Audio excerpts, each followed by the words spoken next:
নির্বাচন সংক্রান্ত চলমান সংস্কার চলতি বছরের ডিসেম্বরের মধ্যে জাতীয় সংসদ নির্বাচনের দাবি জানিয়ে আসছিল বিএনপি সহ বিভিন্ন দল। এর মধ্যেই ৬ জুন ঈদুল আজহার আগের দিন জাতির উদ্দেশ্যে দেওয়া ভাষণে প্রধান উপদেষ্টা ডক্টর মোহাম্মদ ইউনূস বলেছিলেন, জাতীয় নির্বাচন ২০২৬ সালের এপ্রিলের প্রথমার্ধে অনুষ্ঠিত হবে। ২০২৬ সালের এপ্রিলের প্রথমার্ধের যে কোনো একটি দিনে অনুষ্ঠিত হবে। নির্বাচনের সময়সীমা নিয়ে সরকার প্রধানের এই ঘোষণা বিএনপি মেনে নিতে পারেননি।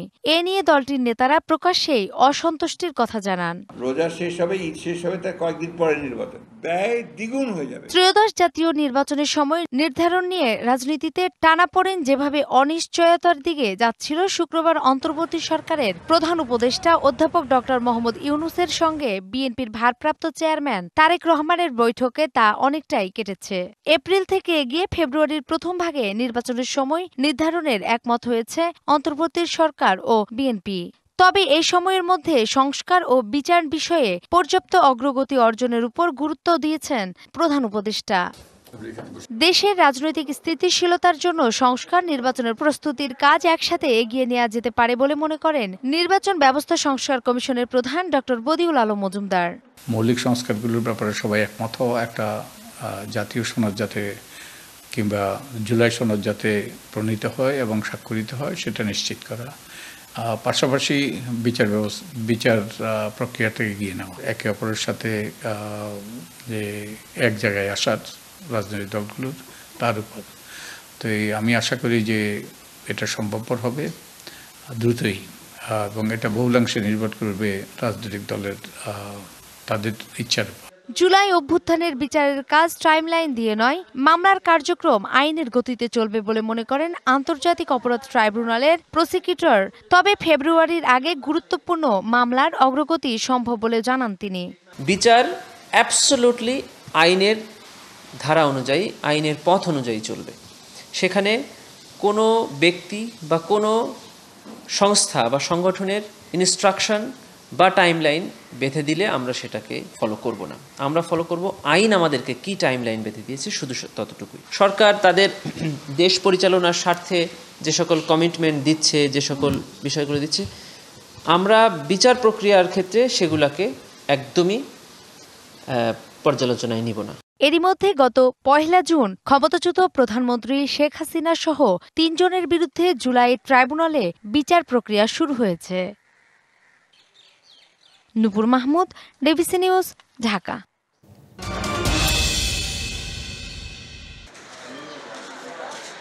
রাজধানীর গোরান, সিপাহীবাগ, শান্তিপুর এলাকার মানুষের ভোগান্তি আর দুর্দশা যেন নিত্যসঙ্গী। খানাখন্দে ভরা রাস্তাঘাটে হরহামেশাই ঘটছে দুর্ঘটনা। একটু বৃষ্টিতে তলিয়ে যায় রাস্তাঘাট, তার উপর উন্নয়নের নামে খোরাখুরিতে বিপাকে কয়েক লাখ মানুষ।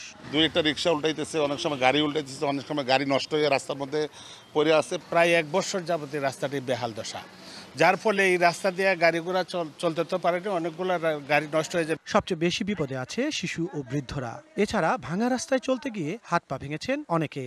মাথা ফাটতাছে, মানে বিশাল বড় বড় দুর্ঘটনা। আমি নিজেই বাজারে যাইতে গিয়া পাও ভাঙ্গা, এই যে আমি কতদিন বসে ছিলাম, দুনিয়ার টাকা পয়সা এটা কি আমাদের সরকার কি আমাদের দিবে? অ্যাম্বুলেন্স আসে না, তারপরে আমাদের অনেক সমস্যা হয়।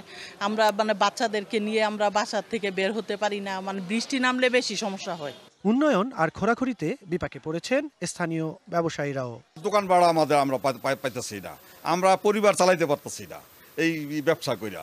আমরা চাই যত দ্রুত সম্ভব আমরা রাস্তাটা সংস্কার। এখান দিয়ে কোনো লোক যাতায়াত করতে পারতেছে না, প্লাস কোনো কাস্টমার নেই, এখন দুর্বিষহ অবস্থা। ভোগান্তি লাঘবে অন্তর্বর্তী সরকারকে এগিয়ে আসার আহ্বান জানিয়েছেন এলাকাবাসী। এই দুর্ভোগের জন্য আমি এই কর্পোরেশনকে বলতে চাই যে ওনারা যেন অতি শীঘ্র এই কাজটা করে দেয়। Liton Mahmud, DBC news, Dhaka.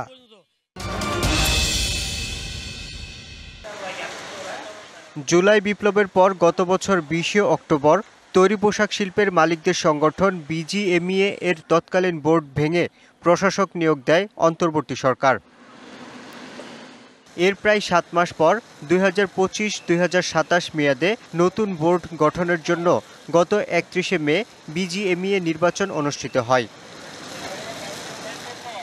এতে ৩৫ পরিচালক পদের মধ্যে ৩১টি পদে জয়ী হয় ফোরাম প্যানেল। আগামী ১৬ জুন দায়িত্ব নেবে নতুন বোর্ড। আমাদের ভিপি নির্বাচিত হবে। এরপর আমাদের 16 তারিখ আমাদের বোর্ডটা হয়তো আমাদের হস্তান্তরের প্রক্রিয়ায় রয়েছে।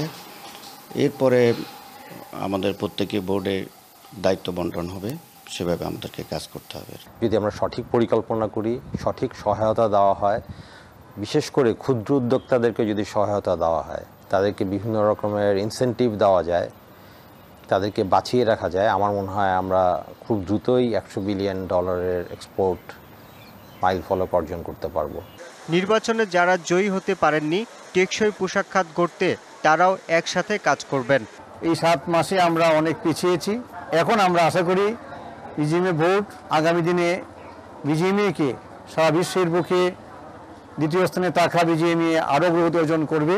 আমরা কাজে সহযোগিতা করব। ইস্তিহারগুলো দিয়েছেন তাদের নিজস্ব নির্বাচনের আগে।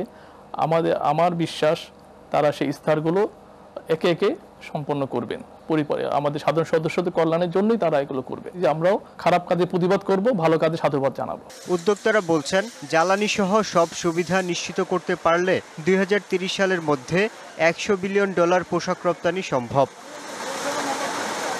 Yusuf Rana, DBC news, Dhaka.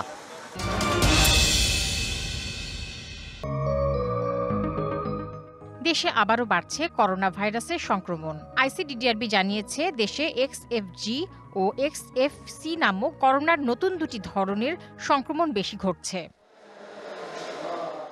DNCC Covid হাসপাতালে জ্বর ও শরীরে ব্যথার লক্ষণ নিয়ে চিকিৎসা নিতে আসছেন বেশিরভাগ রোগী। আমার মেয়েদের 9 তারিখ থেকে জ্বর আসছে, তো আজকে ডাক্তার দেখাতে আসলাম। আসছে আমার ভাইয়াকে ডাক্তার দেখাতে। শরীর ব্যথা, প্রচুর শরীর ব্যথা, শরীরের জোড়ায় জোড়ায় অনেক ব্যথা। কালকে রাত্রে একটু জ্বর ভাব আসছে আর শরীর প্রচুর ব্যথা করছে। চিকিৎসকরা জানান, এবার করোনা আক্রান্তদের নতুন লক্ষণ হিসাবে তীব্র গলা ব্যথার সাথে জ্বর কাশি দেখা যাচ্ছে। তো নতুন যে ভ্যারিয়েন্ট আসছে, এখন পর্যন্ত যেটুকু জানা যাচ্ছে যে কিছু কিছু লক্ষণ পরিবর্তন করে ফেলেছে। যেমন একটি নতুন লক্ষণ দেখা যাচ্ছে যে তীব্র গলা ব্যথা, ঢোক গিলতে কিংবা খাবার খেতে, পানি খেতে কষ্ট হচ্ছে, গলা ব্যথা নিয়ে আসছেন রোগীরা। সাথে জ্বর থাকছে, কাশি তো থাকছেই, জ্বর কাশি দুটো কমন। এদিকে বর্ষার মৌসুম হওয়ায় সারা দেশে বেড়েছে ডেঙ্গু ও চিকুনগুনিয়া রোগী। বরগুনায় ডেঙ্গু আক্রান্তের সংখ্যা সবচেয়ে বেশি। মাসেল পেইন, জয়েন্ট পেইন নিয়ে প্রচুর পেশেন্ট আসছেন। এবার কিন্তু চিকুনগুনিয়ার একটা মারাত্মক প্রকোপ হয়তো আমরা দেখতে পাচ্ছি। আপনাদের ঠান্ডা কাশি জ্বর যদি 3 দিনের বেশি স্থায়ী হয়, সেক্ষেত্রে আপনাদেরকে অবশ্যই টেস্ট করে নেওয়া উচিত। এরই মধ্যে দেশের সব সরকারি হাসপাতালে ডেঙ্গু কর্নার প্রস্তুত রাখার নির্দেশ দিয়েছে স্বাস্থ্য অধিদপ্তর। Tahsina Jesy, DBC news, Dhaka. এই দেখো নদীতে বাড়ি ঘর ধরে ভাঙি গেছে বাবা। বাবা আর কোনো আমার উপায় নাই বাবা, একেবারে শেষ আমি। তিস্তার করাল গ্রাসে সবকিছু হারিয়েছেন 80 বছরের নূর নবী ও স্ত্রী সখিনা বেওয়া। যে ঘরটিতে বছরের পর বছর ধরে তাদের সংসার, তা এখন কেবলই স্মৃতি। প্রবীণ এই দম্পতির চোখে মুখে এখন শুধু জীবন বাঁচানোর আকুতি। বাবা এই পানিটা আইসের থাকি ইয়ার আগ থেকে ভাঙা আরম্ভ হয়েছে বাবা। দেখেন আমার ঘর পর্যন্ত ভাসি গেছে বাবা। এই দেখো টিন বেবাক পড়িয়েছে বাবা। ভিটে বাড়ি বেবাক ভাঙি গেছে, মিশিয়ে কথা কেন ঘর ভাঙি বেবাক নদীত পড়ছে। যেদিন ঈদ মনে করো ঈদ করবে আর পাই নেই। লালমনিরহাটের রাজপুরের ভাঙন কবলিত বিভিন্ন এলাকার চিত্র এটি। ইউনিয়নের হরিণচড়া, আদর্শপাড়া, কুঠিপাড়া সহ কিছু এলাকায় ভাঙন প্রতিরোধে জিও ব্যাগ ফেলা হলেও তা প্রয়োজনের তুলনায় অপ্রতুল। নদী ভাঙা লোকের কি আর ভালো ভালো যায়, দিনকাল তো এমনি কষ্ট। সব ধ্বংস হয়ে গিয়ে 10 বার 5 বার 9 বার করে বাড়ি ভাঙছি। এখন আমাদের এখানে কেউ অ্যাকশন নেয় না। স্থানীয়দের অভিযোগ, প্রতি বছরই পানি উন্নয়ন বোর্ড দায়সারাভাবে কিছু জিও ব্যাগ ফেলে ভাঙন ঠেকানোর চেষ্টা করছে। এই পানি মন্ত্রী এসে অমুক এসে সমুক এসে আশা আদায় চলে যায়। তাহলে নদীর অ্যাকশন না নিলে তাহলে গরিব মানুষগুলো কি করে খাইবে? যেখানে বান্ধন দেওয়া খায় সেখানে বান্ধন না দেয়, আর যেখানে বস্তা দেওয়া না খায় সেইখানে বস্তা দিবে নদীর দেয়। ঈদ তো মাইসের আমার ঈদ করে আমরা যা চান্দে দেখছি, ঈদ তো আর দেখতে পাইনি। প্রায় 15 বছর আগে বালু দিয়ে তৈরি রাস্তাটিও এখন নদী গর্ভে বিলীন হওয়ার পথে। দ্রুত পদক্ষেপ না নিলে লালমনিরহাট সহ হাট বাজারে যাতায়াত বন্ধ হয়ে যাওয়ার শঙ্কা স্থানীয় জনপ্রতিনিধিদের। এখন মাত্র এই রাস্তা থেকে 20 ফিট মাত্র বাকি। হয়তো এই রাস্তাটুকু ভাঙিয়ে গেলে আমাদের এই জনদুর্ভোগের যে সৃষ্টি হবে, এটা বলার মতো আর কিছু না। ভাঙন প্রতিরোধে বরাদ্দ পেলেই বড় পরিসরে কাজ করবে পানি উন্নয়ন বোর্ড। আর জেলা প্রশাসন বলছে অগ্রাধিকার ভিত্তিতে ক্ষতিগ্রস্ত এলাকায় শুরু হবে কাজ। এই তিস্তা মহাপরিকল্পনা আপনারা জানেন, এটা হয়তো দীর্ঘমেয়াদী পরিকল্পনা। পানি উন্নয়ন বোর্ডের মাধ্যমে আমরা আপৎকালীন যে সমস্যাগুলো হয় এগুলোর জন্য কিছু জিও ব্যাগ এবং অন্যান্য ব্যাগের মাধ্যমে নদী রক্ষার জন্য যে কাজগুলো করার, এটা আমরা অগ্রাধিকার ভিত্তিতে এবছর করব ইনশাল্লাহ। তিস্তার এই ভয়াবহ ভাঙন কেবল বসত ভিটা নয়, কেড়ে নিচ্ছে নদীপাড়ের মানুষের স্বপ্ন আর বেঁচে থাকার অবলম্বনও। দ্রুত ভাঙন রোধে কাজ করার দাবি বাসিন্দাদের। DBC News desk.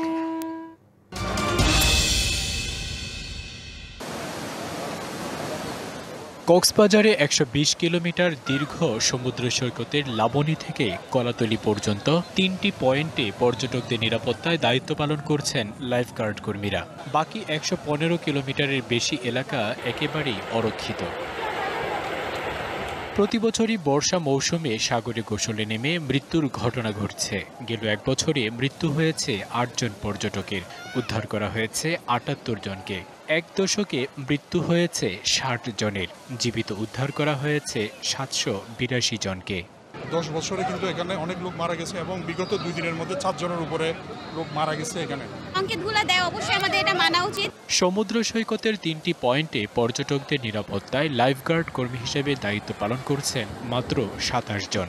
অধিকাংশ পর্যটক নির্দেশনা না মেনে অরক্ষিত পয়েন্টে সাগরে নামায় প্রাণহানি ঘটছে দাবি নিরাপত্তা কর্মীদের।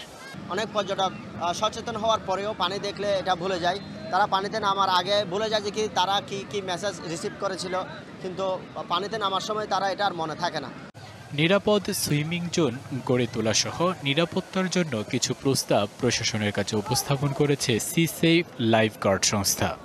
এখানে অন্তত 100 জন লাইফগার্ডের উপস্থিতি থাকা এবং অন্তত 10টা পয়েন্টে লাইফগার্ড রাখা অতীব জরুরি।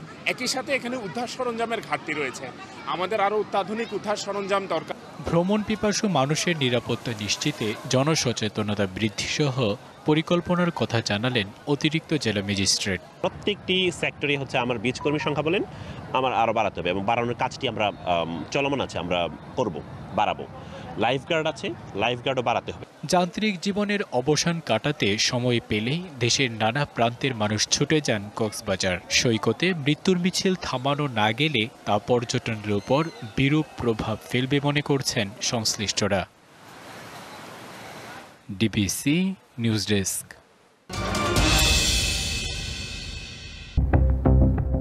ইরান নিজস্ব প্রযুক্তিতে তৈরি করেছে শেহাব-3, খোরামশার ও হাইবার শেকেনের মতো দূরপাল্লার ক্ষেপণাস্ত্র।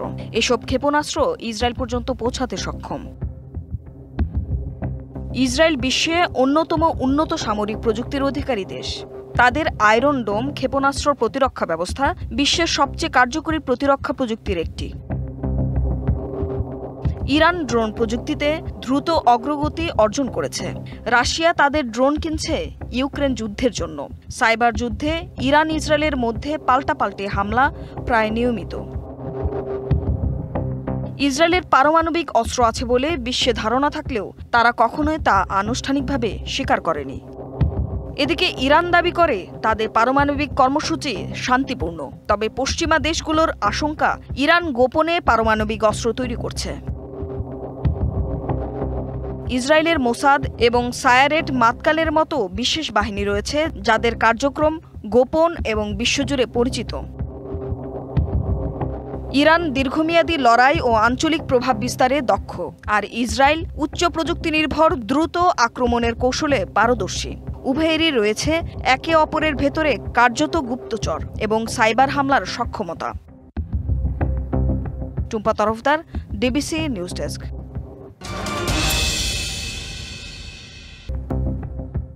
মধ্যপ্রাচ্যে উত্তেজনার পারদ চরমে।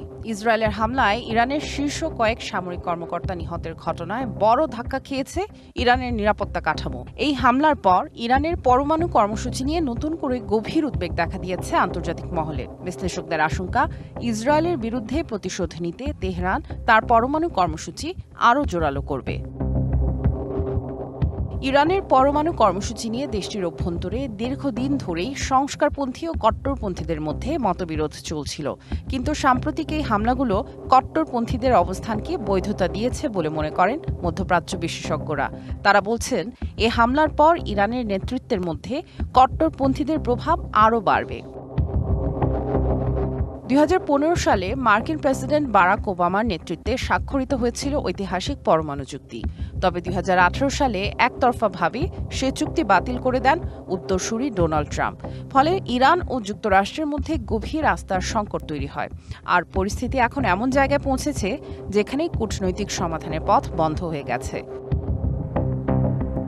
বিশ্লেষকরা মনে করেন, ইরান যুক্তরাষ্ট্র টানাপোড়েনে লিবিয়ার সাবেক নেতা মুয়াম্মার গাদ্দাফির পরিণতি মনে রেখেছে ইরান।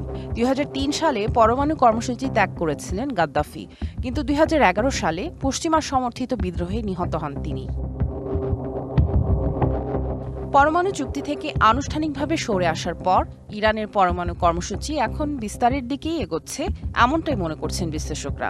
তাদের আশঙ্কা, পরিস্থিতি যেভাবে এগোচ্ছে, তেহরান খুব দ্রুতই পরমাণু বোমা অর্জনের পথে হাঁটতে পারে। সামিয়া জান্নাহ, ডিবিসি নিউজ ডেস্ক।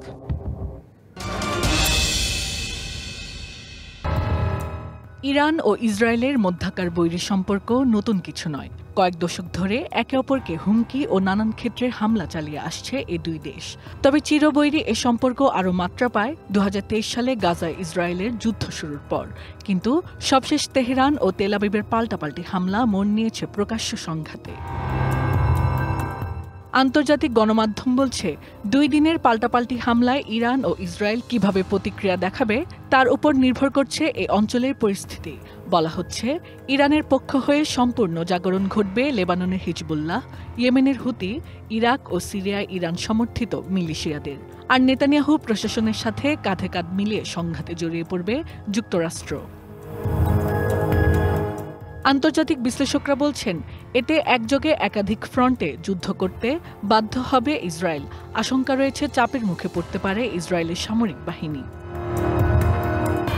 তবে এ সংঘাতে সবচেয়ে বড় চিন্তার বিষয় হচ্ছে পারমাণবিক যুদ্ধ আশঙ্কা। নিজেদের অস্তিত্ব হুমকির মুখে মনে হলে ইরানের পারমাণবিক স্থাপনায় আবারও হামলা চালাতে পারে ইসরায়েল। জবাবে হাজারো ক্ষেপণাস্ত্র ও ড্রোন আক্রমণ করতে পারে তেহরান। পরবর্তীতে যা শুধু সীমান্তে আবদ্ধ থাকবে না, বরং ছড়িয়ে পড়বে পুরো মধ্যপ্রাচ্যে, যার পরিণতি হবে ভয়াবহ। প্রসঙ্গ যেহেতু যুদ্ধ, সেহেতু প্রশ্ন ওঠে, কেমন প্রভাব পড়বে বিশ্ব অর্থনীতিতে। বিশ্লেষকদের মতে, ইরান যদি হরমুজ প্রণালী বন্ধ করে দেয়, তাহলে বিশ্ববাজারে তেলের দাম বেড়ে যাবে 2 থেকে 3 গুণে, যা সরাসরি প্রভাব পড়বে ভারত, বাংলাদেশ, ইউরোপ, এমনকি আমেরিকাতেও। Hasna Akter, DBC News desk.